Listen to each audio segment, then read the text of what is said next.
ఓం నమ శివాయ. మానవ జీవితం దైవ ప్రసాదమైతే మానవ విజ్ఞానము ఋషుల అనుగ్రహమని చెప్పి మనకు అనాదిగా వస్తున్నటువంటి విశ్వాసం.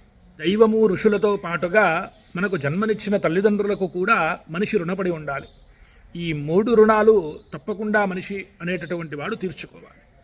అందులో భాద్రపద మాసములో వచ్చేటటువంటి కృష్ణపక్షము పాడ్యమి మొదలుకొని అమావాస్య వరకు కూడా మహాలయ పక్షము అనగా పితృదేవతలకు ఎంతో ప్రీతికరమైనటువంటి పక్షం.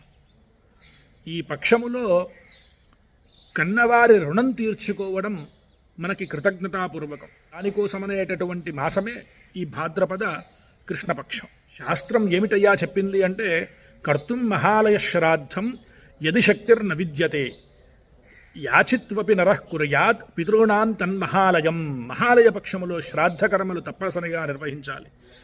దానిని చేయడానికి శక్తి స్తోమత లేనటువంటి వారు యాచించైనా సరే పెద్దలకి కనీసం నువ్వుల నీటినైనా వదలాలి అని చెప్పి శాస్త్రం చెప్పి ఉన్నది. దేవకార్యాదపి సదా పితృకార్యం విశిష్యతే అనేటటువంటి శాస్త్రవాక్యం వలన మనకి దేవపూజల కన్నా కూడా ముఖ్యముగా పితృపూజయే ముఖ్యమని శాస్త్రం చెప్పి ఉన్నది.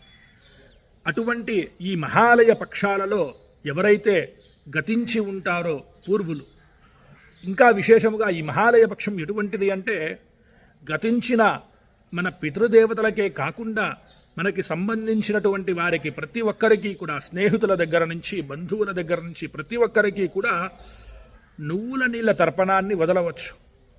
అంతటి విశిష్టమైనటువంటిది మహాలయ పక్షం. మహాలయ పక్షములో ఏ రోజైతే మరణించి ఉంటారో ఆ తిథి రోజున నువ్వుల నీళ్లు వదలడం శుభప్రదం.